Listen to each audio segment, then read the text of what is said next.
Foundation Forum in Troy at the headquarters of Kresge Foundation. I was the moderator. Foundations participating in that conversation were from the Knight Foundation, the Ford Foundation, the Hudson Weber Foundation, and the Kresge Foundation. All these foundations have a front row seat in the comeback of Detroit. And we're talking about what their role is. But we're expanding. We talked about it yesterday, and because of the feedback that I've gotten from yesterday's conversation, I decided to dedicate another day to really double down on this. We are serious about this, and I think it's time to pivot this conversation towards the role of institutions. And, sometimes we don't really think about it, Christine, because when we talk about, social equity, I think a lot of us rush through government. We want to, really scold the folks at downtown, but we don't really step back and look at the institutions that have so much sway in communities and the role that they could play. Well, it's always easy to look without instead of looking within, because if we have to look within, then we have to ask ourselves some tough questions about what is it that I'm unaware of, how did it happen without me being a part of a presence in the community. Right. And then we have to be honest with ourselves that perhaps we did not do everything that we could have done in different points. Right. And Banker Lay, think about it. The really out-the-box solutions that will challenge this whole poverty piece come from the intellectual community if they're going to come from anywhere, and then they must be funded. And one of the things we have to do is to work with those with the resources and those that are havens for the intellectual power. Now, those academic and intelligentsia. Exactly. And it's so critical because it's just like as we develop critical thinkers in society today. It is a process.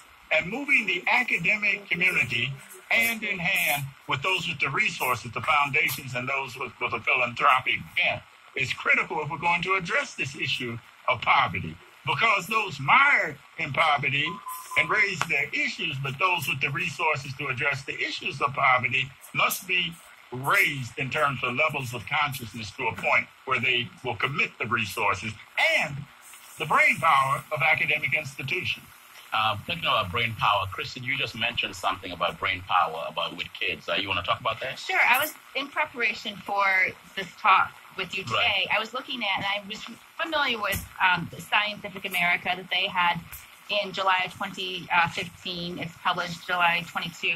But they had looked at poverty and how it affects literally the brains of children in their development.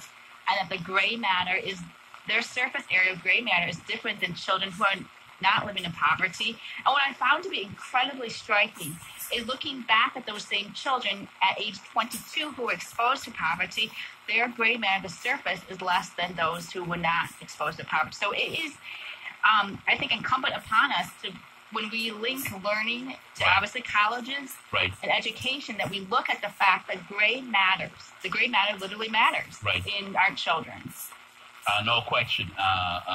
Great matters a lot. But again, Sam, to Christine's explanation, I think it's very telling, and it explains that it explains why we do have kids that struggle to make it through the school system. Again, we come back to the nexus between education and poverty.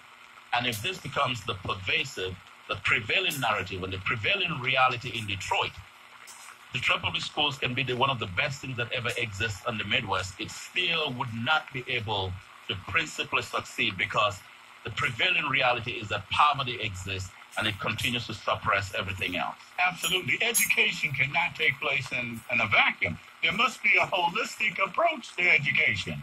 A child that goes to school hungry is not amenable to learning. A child that goes to school without even bottled